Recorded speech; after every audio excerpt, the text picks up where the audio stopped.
Hi అండి, welcome to మా ఇంటి వంట.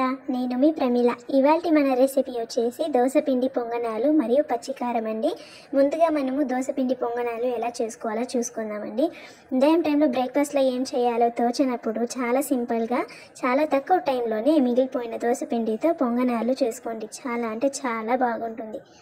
మరి సింపుల్గా ఎంతో టేస్టీగా ఈ పొంగనాలు ఎలా చేయాలో ఆ ప్రాసెస్ ఏంటో ఇప్పుడు చూసేద్దాం.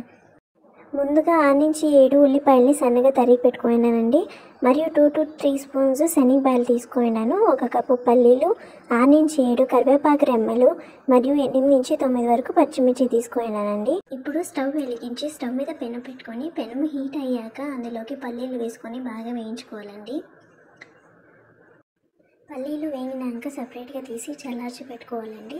పల్లీలు చల్లారాక మిక్సీలోకి గ్రైండ్ చేసి పెట్టుకోవాలండి. మరి ఎక్కువ స్మూత్గాను కాకుండా వీడియోలో చూపించినంతగా గ్రైండ్ చేసుకుంటే చాలండి. ఇప్పుడు స్టవ్ మీద పెనం పెట్టుకొని పెనం హీట్ అయ్యాక అందులోకి ఆయిల్ వేసుకోవాలండి. ఆయిల్ హీట్ అయ్యాక అందులోకి ఆవాలు, శనగపాయలు మరియు సన్నగా తరిగిన కరివేపాకు, ఉల్లిపాయలు మరియు గ్రైండ్ చేసుకున్న పచ్చిమిర్చిని వేసుకొని మిక్స్ చేసుకోవాలండి. ఇప్పుడు ఇందులోకి ఉప్పు తగ్గినంత మరియు పసుపు మరియు సన్నగా తరిగి పెట్టుకున్న కొత్తిమీరని వేసి మిక్స్ చేసుకోవాలండి.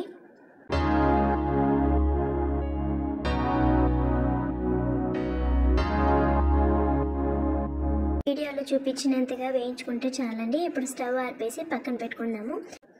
ఇప్పుడు పిండిలోకి కొద్దిగా ఉప్పు మరియు రెడీ చేసి పెట్టుకున్న ఉల్లిపాయ మిశ్రమము మరియు పల్లీని గ్రైండ్ చేసింది దాన్ని వేసి మిక్స్ చేసుకోవాలండి.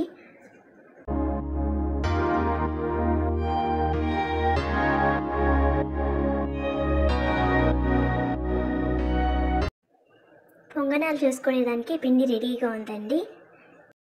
ఇప్పుడు స్టవ్ మీద పొంగనాల పెనం పెట్టుకొని అందులోకి ఆయిల్ వేసి వేడయ్యే వరకు ఉండాలండి.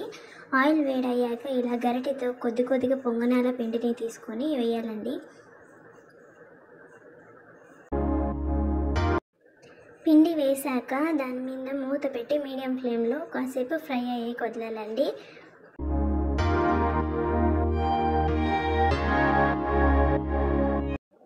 చూసారు కదా, ఒక పక్క 90% వరకు కంప్లీట్గా ఫ్రై అయ్యిండదండి. ఇప్పుడు ఇంకొక వైపు తిప్పుకొని ఇంకొక సైడ్ కూడా ఫ్రై అయ్యే వరకు ఉండాలండి.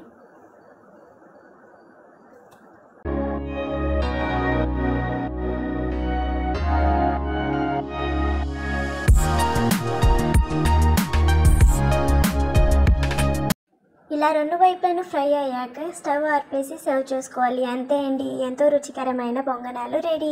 పొంగనాలు ఎలా చేయాలో చూసారు కదండి. ఇప్పుడు పచ్చికారం ఎలా చేయాలో చూద్దాం.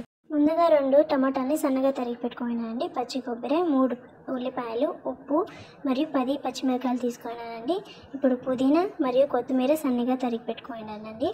ఇప్పుడు ఒకటి తర్వాత ఒకటి అన్ని మిక్సీ జార్లోకి వేసుకొని గ్రైండ్ చేసుకుందామండి. ఉల్లిపాయ, పచ్చిమిర్చి, ఉప్పు, పుదీనా, కొత్తిమీర, పచ్చి కొబ్బరి మరియు టమాటా ముక్కల్ని వేసుకొని స్మూత్గా గ్రైండ్ చేసుకోవాలండి. ఇలా వీడియోలో చూపించినట్టుగా స్మూత్గా గ్రైండ్ చేసుకోవాలండి. ఇప్పుడు స్టవ్ మీద పెనం పెట్టి ఆయిల్ వేడయ్యాక అందులోకి ఆవాలు, కరివేపాకు, ఇంగువ, 2 ఎండుమిరపకాయలు వేసుకొని ఫ్రై చేసుకోవాలండి.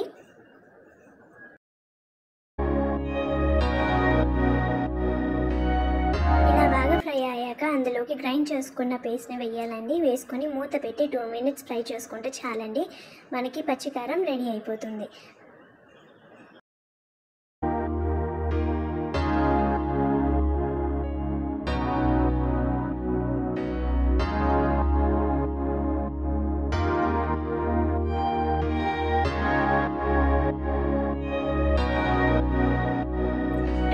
తర్వాత స్టవ్ ఆర్పేసి సర్వ్ చేసుకోవాలి. అంతే అండి, ఎంతో ఈజీగా అయిన రుచికరమైన పచ్చికారం రెడీ అండి.